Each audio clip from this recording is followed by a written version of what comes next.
A warm welcome to you all, and happy Women's Day to all the beautiful ladies who are sitting there. Not just from outer side, but I strongly believe from inner side. I know you have a very beautiful heart. You listen more, you care for others, and we do have a lot of respect about that. And I praise God for you all in our lives. As a mother, as a sister, as a spouse, as a child again. It's a cycle. How awesome it is, right? And by the end, this is what I would like to say before I start my sermon. By the end, we are a spirit. Spirit doesn't carry gender. Do you all agree? We are on this earth a temporary place where we struggle. Struggle for our rights, right? Struggle for the freedom. But where are we? If I have to start, again, that goes back to my sermon. Are we there yet? And trust me, this is not about a woman, this is not about a man, but this is about someone in each one of us. It's about us. It's about us. Think about it, right? And as I said, we do have a great respect, right? A happy Women's Day to you all. And let's start hearing. So generally, when these words, are we there yet? అక్కడ ఉన్నామా అనేది ఏ సందర్భాలలో మనం ప్రయోగిస్తాం, ఏ సందర్భాల్లో మనం use చేస్తాం అనేది ఆలోచించేద్దాం. Are we there yet? Suppose మనం ఒక జర్నీలో ఉందాం అనుకుందాం, ఒక వర్క్ ప్లేస్లో ఉందాం అనుకుందాం, రైట్? ఎప్పుడు ఈ ప్రశ్న మనకు వస్తుంది, ఆర్ వి దేర్ ఎట్ అనేది? ఒక జర్నీలో ఒక స్నేహితుడి ఇంటికో, ఒక కొత్త ప్లేస్కి మారిన వారి ఇంటికో మనం వెళ్తున్నాం అనుకుందాం. అనుకున్న టైంలో నీకు ఆ ప్లేస్ కొత్తది కదా, మరి కొత్త ప్లేస్ అన్నప్పుడు నీకు అఫ్ కోర్స్ ఇప్పుడు గూగుల్ మ్యాప్స్ ఉన్నాయి. Even some times Google maps direction చాలా వరకు తప్పు చెప్తాయి. మ్యాప్స్ అప్ టు డేట్ ఉండాలి, అంటే మనం కూడా అప్ టు డేట్ ఉండాలి మన డైరెక్షన్ ఏంటి అనేది కదా. అలా ఆలోచన చేసుకుందాం. అయితే ఒకవేళ మనం డైరెక్షన్ తప్పుగా వెళ్తే వాటి నుంచి వచ్చే కాన్సిక్వెన్సెస్ ఏంటి? What would be the difficulties we would be facing if the direction where we supposed to go is misled by our mind. Where is everything అండి? మన అందరికీ ఎక్కడ ఉన్నది? ఇక్కడ ఉన్నది. ఇది డైరెక్ట్ చేస్తూ ఉంటుంది ఎప్పుడు. అది మన ఎమోషన్స్ కూడా, రైట్? అలాంటిది నేను పాస్టర్ గారు ఎప్పుడైతే అడిగారో నాకు ఫస్ట్ నేను చాలా స్ట్రగుల్ అయ్యాను. ఒక 40 days వరకు స్ట్రగుల్ అయ్యాను. చాలా ఇబ్బంది అండి, మనకు తెలియని ఆవేదన, భయంతో కూడిపోయింది. అకేషన్ వచ్చి ఉమెన్స్ డే అంటున్నారు. పాస్టర్ గారు నువ్వు తీసుకోగలుగుతావు అని అడిగారు. నేను ఒకప్పుడు తీసుకోగలుగుతా అన్నప్పుడు నేను ఎప్పుడో పాస్టర్ గారికి ఇచ్చే సమాధానం ఏంటంటే, పాస్టర్ గారు నేను ప్రార్థన చేసుకుంటాను, నాకు ప్రేరేపణ వస్తే నేను తప్పకుండా మీకు చెప్తాను అనేవాడిని. ఆ తర్వాత నీకు ఒక ఆపర్చునిటీ ఉంది, నీ మనసులో ఏదైతే నువ్వు ఇప్పటి వరకు తెలుసుకున్నావో నీ ప్రభువు గురించి చెప్పటానికి ఒక అవకాశం దొరికినది. అది మిస్యూజ్ చేసుకోగలుగుతావా అన్న ప్రశ్న తలెత్తినప్పుడు మరి ఒకసారి పాస్టర్ గారు లేని సందర్భంలో అడిగినప్పుడు నేను రెడీ, మీరు ఎప్పుడంటే నేను అప్పుడు రెడీ అని చెప్పాను అనమాట. ఆ ధైర్యం వచ్చినది నేను తెలుసుకున్న దాన్ని బట్టి కాదు, కానీ ఆ ధైర్యం ఇచ్చినది మన కొరకై ప్రాణం పెట్టిన యేసును బట్టి. ఆయన ఇంత శ్రమించాడు, ఆయన గురించి ఇంత తెలుసుకున్నాను, మరి నా మనసులో ఆయన గురించి ఎంత గొప్ప భావం ఉన్నదో వ్యక్తపరచడంలో తప్పేముంది? తప్పు లేదు కదా. ఒకరి పట్ల మనకున్న ప్రేమని వ్యక్తపరచడంలో తప్పేమున్నదా? అది తల్లి కావచ్చు, కూతురు కావచ్చు, భార్య కావచ్చు, అన్న కావచ్చు, తమ్ముడు కావచ్చు, వ్యక్తపరిచినప్పుడే తెలుస్తుంది కదా. ఆ పొజిషన్లోకి వెళ్ళినప్పుడు కంటతడి అనమాట. అవును కదయ్యా, మా కొరకు ఇంత చేశారు కదా, మరి ఇంత చేసిన దాన్ని తెలియజెప్పడంలో తప్పేముంది అని ఆ యొక్క మనసులో ఎప్పుడైతే కలిగినదో ఆ మరుసటి తర్వాత అండి మా మేనేజర్తో మీటింగ్ ఉన్నప్పుడు నేను ఏసై గురించి చెప్పడమే ప్రారంభించాను. నా వర్క్లో ఏం చేసినా ఫస్ట్ ఐ ప్రైజ్ గాడ్ అంటున్నాను. ఆయనకు అర్థం కాలేదు. ఆయన అడిగింది ఒకటి, ఆర్ యూ క్రిస్టియన్ అని అన్నారు. లేదండి నేను బిలీవర్ అని అన్నాను. ఆయనకు అర్థం కాలేదు. అంటే నేను నమ్ముచున్నాను, ఆయన చేసిన గొప్ప కార్యం నేను నమ్ముచున్నాను కాబట్టి ఆయనకి స్తుతులు స్తోత్రాలు చెల్లిస్తున్నానని అన్నాను. ఇప్పుడు ప్రతి ఒక్క 1-on-1లో ఫస్ట్ స్టార్ట్ అయితే ఐ ప్రైజ్ గాడ్ అని నుంచే స్టార్ట్ అవుతుంది నాకు ఆయనకు మధ్యలో. ఆయన నవ్వుతూ ఉంటాడు, ఆయన గురించి చెప్తూ ఉంటాను. నాకు మనసులో ఏమైనా కలిగింది అనుకో బాధ, ఇలా కలిగింది కానీ ఇలా కదా వాక్యంలో ఒక 15 నిమిషాల వరకు నా వర్క్ రిలేటెడ్ కాకుండా ఎక్కువ శాతం బైబిల్ పరంగా మేము మాట్లాడుకుంటాం. నాకు చాలా సంతోషం ఉంది. నా ప్రభువా మీరు అప్పుడు నాకు ఆలోచన కలిగజేశారు, నీకు వస్తున్న అవకాశం ఎందుకు విడనాడుతున్నావు అని ఇదా అన్నాను. రైట్. అలాంటి గొప్ప అవకాశము ఎవరికి వచ్చినది ఇక్కడ జీవితంలో? యోనాకు వచ్చినది. యోనా ఎవరండి? Who is Yona? God's profit, ఒక ప్రవక్త. మన ప్రవక్తల గురించి, కింగ్స్ గురించి ఎన్నో సందర్భాల్లో ఎన్నో గొప్పగా విన్నాం కదా. కానీ ఆయనలో ఉన్న ఒక చిన్న లోపం బట్టి దాని గురించి ఎన్ని జరుగుతున్నాయి అనేది తెలుసుకోవడానికి ప్రయత్నం చేద్దాం. దాని నుంచి మనకి ఏమి లెసన్స్ ఇవి, మనం నేర్చుకున్న పాఠాలు ఏంటి అనేది తెలుసుకున్నాం. చిన్నప్పటి నుంచి మనం యోనా కథని ఎంతో డిఫరెంట్గా విన్నాం కదా. పెద్ద చేప చిన్నప్పుడు విన్నప్పుడు నోరిలలో పెట్టేదన్నమాట. పెద్ద చేప మింగేసిందా, ఎవరు ప్రభువాజ్ఞ ఇచ్చారా, మరి చేప కడుపులో ఎలా ఉన్నాడు యోనా? ఇలాంటి ఆలోచనలతో ఉన్నా సరే చిన్నప్పుడు ఇచ్చే ఒక అరటిపండు 2 బిస్కెట్లకు పరిగెత్తేదన్నమాట. ఒక అరటిపండు 2 బిస్కెట్లు ఇంకా గుర్తున్నాయి. నేర్చుకున్నది కొద్దిగే, ఎందుకంటే మన యొక్క మిడిమిడి జ్ఞానంతో నేర్చుకుంటాం. మనకు కలిగిన ఆశ ఏంటి? అక్కడున్న నా యొక్క టీచర్ ఏం చెప్తున్నారు అనేది కాదు, కానీ అక్కడ డజన్ కొద్ది ఉన్న అరటి పండ్లు, అక్కడ డబ్బాలు ఉన్న బిస్కెట్లు, అది ఆ స్థితిలో ఉంటాం మనం కదా చిన్న వయసు. కానీ ప్రభు ఎంత గొప్పగా నేర్పిస్తాడో వాక్యం బట్టి. వాక్యం మనం చదవగా శోధించగట ఎంతో అద్భుతంగా ఎంతో గొప్పగా ఉంటుందట. ఎందుకు గొప్పగా ఉంటుంది తెలుసా? అది జీవగల దేవుడు మన అందరి మనసులను బట్టి రాసినది. ఎంత గొప్పదండి. కొన్నిసార్లు అదే వాక్యం మనల్ని గుచ్చుకునేటట్టు చేస్తుంది. గుచ్చుకున్నట్టు చేసినప్పుడు ఏమవుతుంది? పారిపోతాం కదా. మరి పారిపోతే ఏమవుతుందండి? మన జీవితాల్లో ఏమొస్తుంది? పారిపోతే కష్టాలు వస్తాయి. మరి యోనా కథను తెలుసుకుందామా? ఓకే, మనం ఇప్పటి వరకు చెప్పిన దాన్ని బట్టి ఏమన్నా, దేవుడు మనతో మాట్లాడతాడు, అది ఒక పాఠం మనకి. God speaks to us through any kind of medium, ఏ యొక్క ఛానల్ అయినా అయి ఉండొచ్చు. కానీ ఆ యొక్క ఛానల్ లేకపోతే ఒక చిన్న సింపుల్ ఎగ్జాంపుల్ చెప్పాలంటే, మీరు ఒక రేడియోలో ఒక మంచి పాట వినాలనుకుంటే మీరు ఏం చేయాలంటే ఫస్ట్ ట్యూన్ చేసుకోవాలి ఆయనతో. Right? You have to align to it. Then only you could hear the God's voice. But when you have something in your heart or in your mind, and your mind says something else, right? You won't be able to hear the God's word. Right?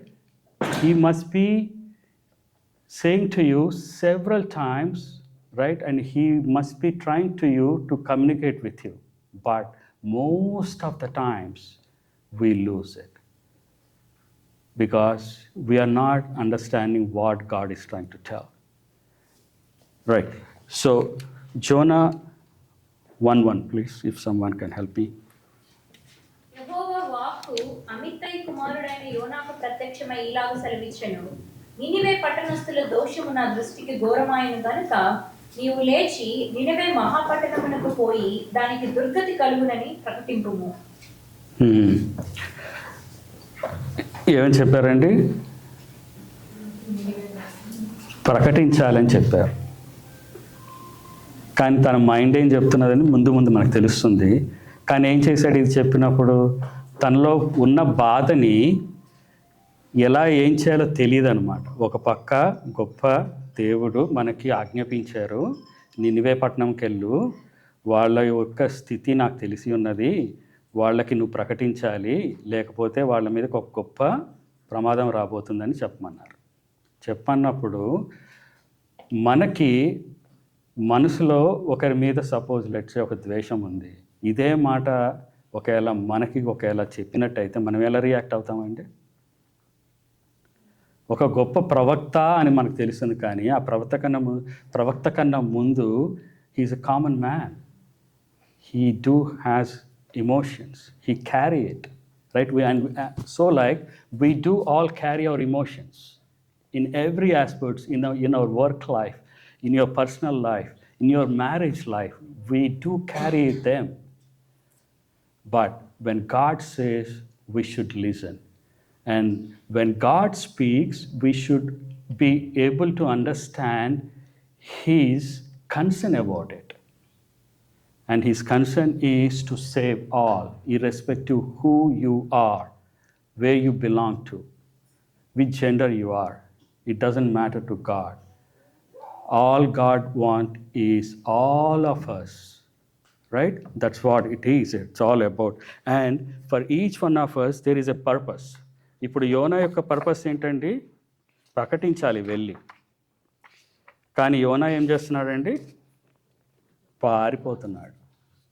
మనం చేసేది కూడా అదే. ఇంకో చిన్న example, చిన్నప్పుడు నేను తప్పు చేస్తే మా అమ్మ చాలా కోపం అనమాట.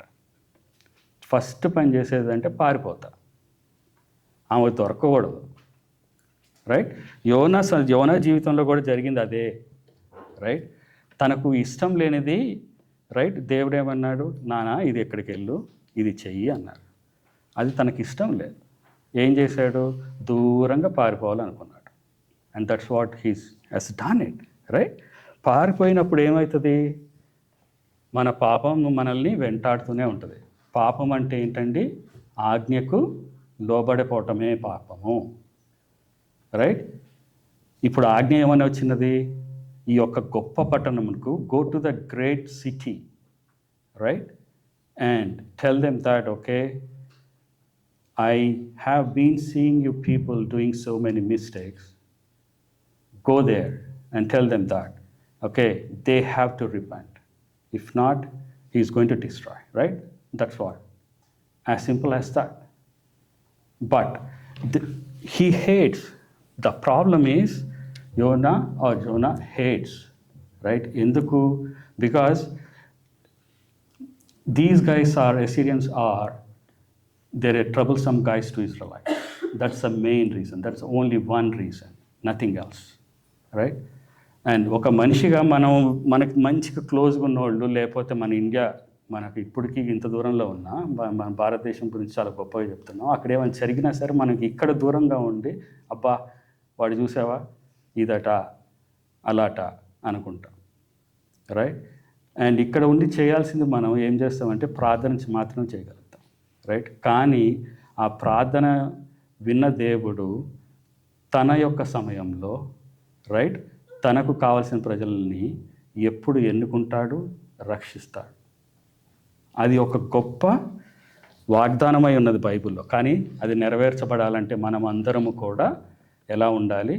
జోనా లాగా డైరెక్షన్ మార్చకూడదు. మనం ఏ డైరెక్షన్లో వెళ్ళాలో మనకి బైబిల్లో చక్కగా చెప్పబడి ఉన్నది. ఆ డైరెక్షన్లో మనం పరుగులెట్టాలి, రైట్? అయితే మరి ఒక సందర్భంగా ఏమవుతుంది? తను పారిపోయాడు, కానీ కొన్నిసార్లు ఏం చేస్తాం, ఇంకా దాంకోలేని చూస్తాం. అప్పుడు ఏం చేశాడు ఆయన? వెళ్ళి తను తర్షీషు దేశానికి వెళ్ళటానికి గల షిప్లో ఎక్కి లోతు భాగం, అంటే చివరి లోవర్ డెక్ అంటాం, రైట్, అక్కడికి వెళ్ళి హ్యాపీగా వండుకున్నాడట. మరి గాడ్ పర్పస్ ఎలా ఫుల్ఫిల్ అవుతుంది, రైట్? ఇప్పుడు మళ్ళా దేవుడు మాట్లాడాలా మనతోటి తిరిగి? బాబు యోనా, నాయనా లే నువ్వు ఎక్కడ వెళ్తున్నావు, నువ్వు నీకు అర్థమవుతుందా అని అనాలా? అలా అంటే వింటామా? అలా ఒకవేళ చెప్తే వినేటట్టు అయితే మనం చెప్పిన మొదటి అప్పుడే ఆయన ఇచ్చిన కమాండ్ని ఒబే చేసేవాళ్ళం కదా, అవునా కాదు? కానీ ఆ స్థితిలో లేము కాబట్టే మన సొంత ఆలోచనలతోటి, మనకున్న మైండ్ సెట్ తోటి యాక్చువల్గా ఏం చేస్తామంటే will take our decisions. Does our decisions align with the God? That's why, always, everyone says that good, put God first in everything. Why? He can correct us. No human can correct a human, trust me. They can teach us, but they cannot correct us. Only God can correct us, right? That's why what God did, a big turbulence. Right? A big turbulence. Right? When God has given his resource, we should make use of it. దేవుడు మనకిచ్చిన అవకాశాన్ని మనం పట్టుకొని వాటిని విడనాడకూడదు.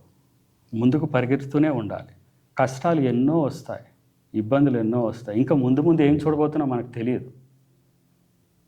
Right? కానీ దేవుడిచ్చిన వాక్యం ఎంతో గొప్పది.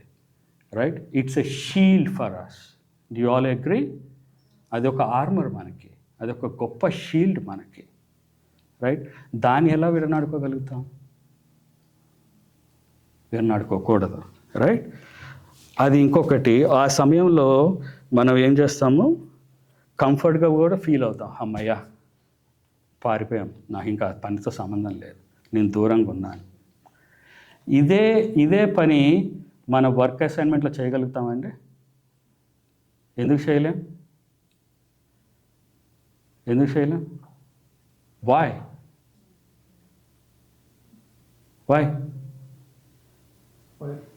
You have to survive, right, on this earth, right? And your work is giving money, right, to feed your children, to look after them. That concern is there in the mind. That's why you always struggle and strive. We toil at your workplace, but not in the church where we belong to. When I say the church, it's not just UCCI. దేవుని యొక్క గొప్ప సంఘం. శ్రమించడానికి చాలా ఇబ్బంది పడతాం. ఎందుకంటే మనకున్న మనసు ఎప్పుడు మనల్ని బ్లాక్ చేస్తూ ఉంటుంది, పాయింట్అవుట్ చేస్తూ ఉంటుంది. ఆ పాయింట్అవుట్ చేసినప్పుడు మనల్ని మనం తగ్గించుకోవడానికి చాలా కష్టపడతాం. ఎలాంటి విషయాల్లో? దేవుని విషయాల్లోనే. నీ వర్క్ విషయంలో మాత్రం నువ్వు తగ్గించుకోగలుగుతావా? లేవు. నువ్వు వాడికేమన్నా తక్కువ కాదు. ఇలా వస్తాయి. శ్రమించాలి. ఎందుకంటే అది కూడా దేవుడు ఇచ్చినదే మనకి. ఒక ఉద్యోగం కూడా మన చేతిలో ఉన్నది, లేదా ఒక చదువు మన చేతిలో ఉన్నది, ఒక జ్ఞానం మన చేతిలో ఉన్నదంటే అది కూడా మన దేవుడు ఇచ్చినదే. శ్రమించాలి. దానికన్నా ఎక్కువైన శ్రమ మనం దేనిలో పొందాలి? ఆయన రాజ్యం కొరకు. అది అచీవ్ చేయాలి. అది అచీవ్ చేయాలంటే ఒకరు పూనుకుంటే కాదు కదా. ఒక సంఘంగా, ఇప్పుడు మనం ఒక సంఘంగా ఉన్నాం, మన సంఘం అంతా పూనుకోవాల్సి వస్తుంది. రైట్? కానీ మన సంఘంలో డిఫరెంట్ మైండ్ సెట్స్, ఒక మైండ్ సెట్ ఉండదు. అందుకనే ఏక మనసుతోటి మనం చదివే ఉంటాం, ఏక మనసుతోటి దేవుడు పాదాల యొద్దకు వెళ్ళినప్పుడు కార్యము నెరవేర్చబడుతున్నది. ఆ గొప్ప కార్యము క్రీస్తు గురించి చెప్పుటటే. ఆయన మనకి ఇచ్చిన రక్షణ 10 మందికి 100 మందికి చేరుటకు మనం శ్రమించాలి. ఆ శ్రమ ఎంత గొప్పదంటే యోనాకి, బికాస్ ఆయన మనసులో ఉన్న ద్వేషం, ఆ ఒక చిన్న వర్డ్ అనమాట మనకి ద్వేషం కదా, కానీ అది ఎంతో గొప్పది. ఎలా గొప్పదంటే ఆ ద్వేషం బట్టి మనిషిని చాలా హీనంగా కూడా చూస్తాం, ఆలోచిస్తాం కూడా. అది ఆ పరిస్థితిలోనే యోనా ఉన్నాడు. ఆ పరిస్థితుల నుంచి యోనాకి రావాలంటే ఒక లెసన్ కావాలి. అదేంటి లెసన్నే మన జీవితాల్లో ఎంతోమందికి, నాకు కావచ్చు, మీకు కావచ్చు, ఎంతోమందికి ఒక్కొక్క లెసన్ అవసరం. అందుకని దేవుడు మనతో మాట్లాడుతూనే ఉంటాడు. కానీ మనకున్న మైండ్ సెట్ని పక్కగా పెడితే ఆయన స్వరము చక్కగా మనకు వినిపిస్తుంది. రైట్? ఆ స్వరం ఎక్కడ వినిపించిందంటే యోనాకి, లేదా అటువంటి మారు మనసు ఎక్కడ కలిగినది? ఎప్పుడైతే చాప మింగినప్పుడు.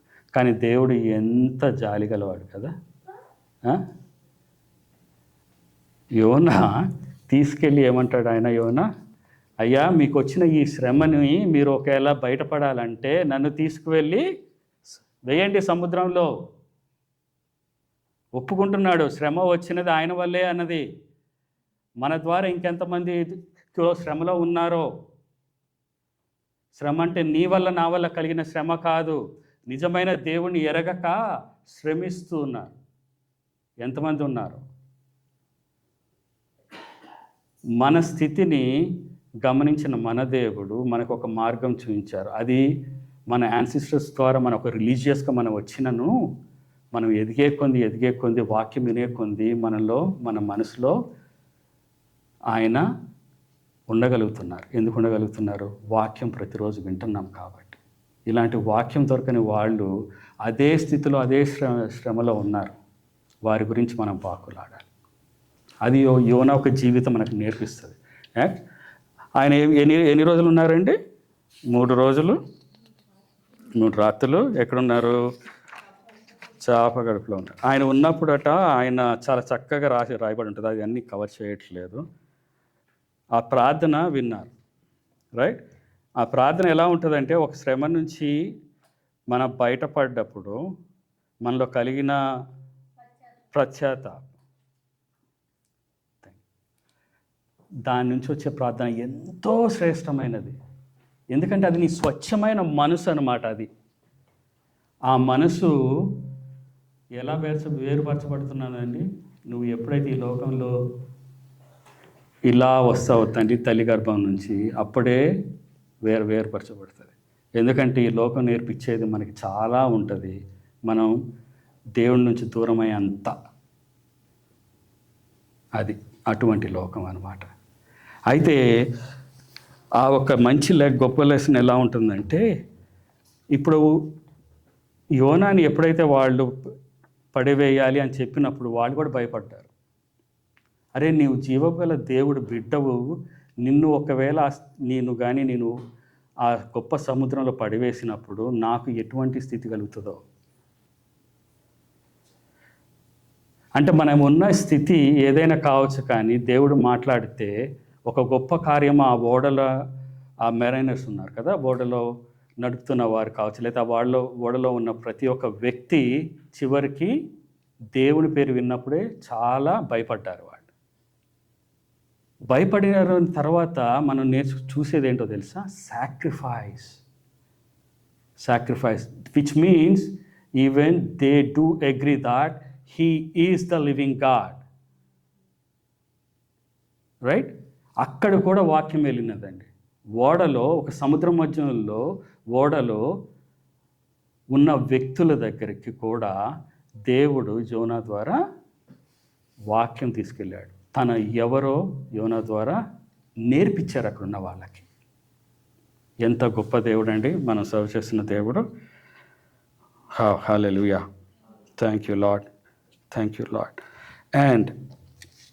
And after 3 days, right, when again Lord instructed the great fish or the whale, right, what the whale did, it spitted him out, right? ఇది కథగా విన్నప్పుడు మనం నోరు వెళ్ళబెట్టే ఉంటాం, కానీ చివరికి దేవుడు సృష్టించిన జంతువులు కూడా మాట వింటాయి, మనిషే. ఎందుకంటే యేసయ్య మొదటి చాప్టర్లో, జెనసిస్ మొదటి చాప్టర్లో చెప్పారు, free will, dominion, have dominion అన్నారు కదా. దేవుడు ఆయన ఎంత గొప్ప దేవుడు ఎంత తెలుసా? ఆయన ఇచ్చిన మాట మళ్ళీ వెనక్కి తీసుకోడు. కానీ నీకు ఇచ్చిన అధికారం బట్టి మనం ఏం చేస్తున్నాం? ఒక్కసారి ఆలోచన చేసుకుందాం. Are we there yet? ఈ యొక్క ప్రశ్న మన మనసులో తలెత్తాలి. Am I there yet? నేను ఏ స్థితిలో ఉన్నాను? ఏ స్థితి నుంచి ఏ స్థితికి వెళ్ళాలనుకుంటున్నాను? నా మార్గంలో ఎవరు నా స్థితిగతులు తెలిసిన వ్యక్తి అనేది ఆలోచన చేసుకోవాలి, రైట్? కానీ నాకు ఒక్కసారి అనిపిస్తుందండి, యోనా యొక్క చాప్టర్స్ చదువుతున్నప్పుడు మధ్యలో నాకు ఒకటి తలంపు వచ్చినాడు. జోనా కాంప్రమైజ్ అయ్యాడు. యాక్చువల్గా తన పూర్ణ మనసుతో అగ్రి అయ్యి వెళ్ళలేదు. Due agree? Right? Due all agree? ఎందుకని చెప్తున్నానంటే తను ప్రకటించాడు, this is what lord said అని ప్రకటించారు. కానీ అక్కడున్న వ్యక్తులు ఆ ఒక్క వాళ్ళకు వచ్చిన ఒక ప్రకటన బట్టి విని వాళ్ళు రోదిస్తూ, రైట్, వాళ్ళు రోదిస్తూ ప్రభుని వేడుకొనగా దేవుడు వాళ్ళ మీద జాలిపడి వారిని రక్షించారు. వాళ్ళకి వచ్చిన రక్షణ, ఇంకొకరికి వచ్చిన రక్షణ ప్రవక్త అయిన యోనాకి నచ్చల. దేవుడి మీదే అంటాడు ఎక్కువ. అయ్యా నాకు తెలుసు నువ్వు ఇంత మంచి దేవుడవని, నాకు తెలుసు నువ్వు ఇంత జాలిగల దేవుడవని. God, I know you are merciful, that's why I don't want to come here. Still don't live in a compromise situation. When Lord says obey, not because the compulsion, but with your heart, with the open mind, we should all listen to God, right? Every day God speaks to us, please to remember.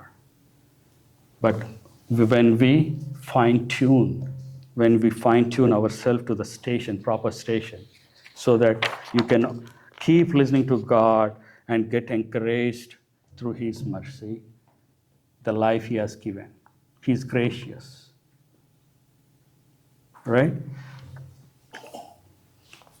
And I was mentioning right before I was telling, if you have to reach a place, you should know a landmark, right? We should all know that's a new place to us. At least if someone says that, hey my friend, you come to this place and from there I can take you to your destination. నువ్వు వెళ్ళు మార్గంలో నీకు ఒక land mark ఉన్నది, లేక ఒక గుర్తు, ఒక ఎలా చెప్పాలండి ల్యాండ్ మార్క్ని, how you can say, I'm sorry, ఒక ప్లేస్కి వెళ్ళాలంటే ప్రత్యేకంగా ఇప్పుడు మనం ఎక్కడన్నా ఒక ప్యారడైస్కి వెళ్ళాలనుకో, చిన్న సింపుల్ ఎగ్జాంపుల్తో చెప్తాను. ప్యారడైస్కి వెళ్ళాలనుకో ఏం చెప్తామండి, ఒకప్పుడు ప్యారడైస్ హోటల్ అంటాం. ప్యారడైజ్ ఎక్కడంటే, అరే నీకు ప్యారడైజ్ హోటల్ తెలుసా, మంచి బిర్యానీ దొరుకుతుంది అంట, రైట్? అది ఒక ల్యాండ్ మార్క్గా మారిపోయింది, రైట్? సో అటువంటి ల్యాండ్ మార్క్ నీతో దగ్గరికి కానీ మనం చేరగలిగితే అక్కడి నుంచి మన గమ్యస్థానం ఏదో మనకు క్లియర్గా తెలుస్తుంది, రైట్? నువ్వు ఒక డైరెక్షన్లో వెళ్ళినప్పుడు, తప్పు డైరెక్షన్లో వెళ్ళినప్పుడు, it might take some time, for sure it will take some time, right? 3 hours 4 hours, ఒక 100 miles నువ్వు ప్రయాణం చేసినప్పుడు 3 hours అరే అప్పుడు నువ్వు రియలైజ్ అయ్యా తప్పని, నువ్వు మళ్ళీ బ్యాక్కి రావాలంటే పడుతుంది, టైం పడుతుంది, but still you have to travel. Look for that landmark, right? Who is our Jesus Christ, the one who gave his life for us. ఒక్కసారి ఆ గుర్తింపు, ఆ ఒక సైన్ బోర్డ్ దగ్గరికి కానీ లేకపోతే ఆ ఒక ల్యాండ్ మార్క్ దగ్గర కానీ నువ్వు చేరుకున్నప్పుడు నీ డెస్టినేషన్ నీకు తెలుసు. ఎందుకంటే ఆయన మనకు ముందుగా వెళ్ళాడండి. ఎందుకు వెళ్ళాడు? మన కొరకు నివాస స్థలము ఏర్పాటు చేయటం. అంతకంటే ఎక్కువే కావాలండి. ఎంత ఈజీ అయిపోతుంది. When you reach to that land mark, it's so easy to reach our destination. But we struggle, we toil to understand what is that landmark. Most of the times we fail. But no worries. God is so merciful, right? He already declared us as victorious. You are more than a conqueror. You are victorious. Always remember this. Not because of your abilities, because of the work we do, but because of the sacrifice that Lord has given.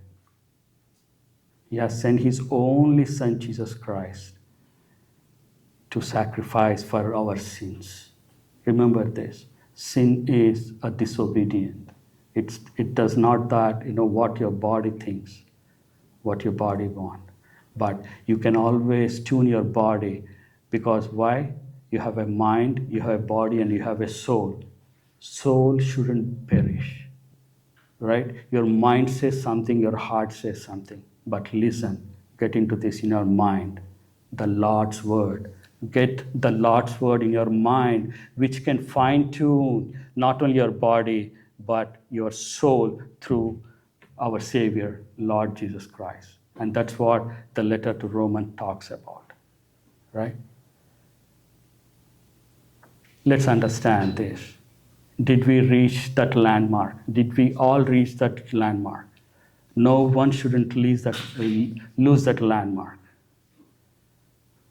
He came for the lost sheep. Always remember this. He loves us. ఆయన మనల్ని ఎంతగానో ప్రేమిస్తున్నాడు. ఆయన ప్రేమ ఎంతగా ఉన్నదంటే తన ఒక్కగానొక్క కుమారుణ్ణి మన కొరకై పంపించి, రైట్, తన కుమారుతోటి దూరంగా ఉన్నాడు. తన కుమారుని ఆ ఒక్క పాపం, మన యొక్క పాపం ఆయన భుజాల మీద పడినప్పుడట తండ్రి కూడా వెన్ను చూయించాడట. ఏ పాటి వారం అండి మనం? What are we if God really wants us to punish? But he doesn't want that. He's so gracious. Do we all realize about that? Do you know?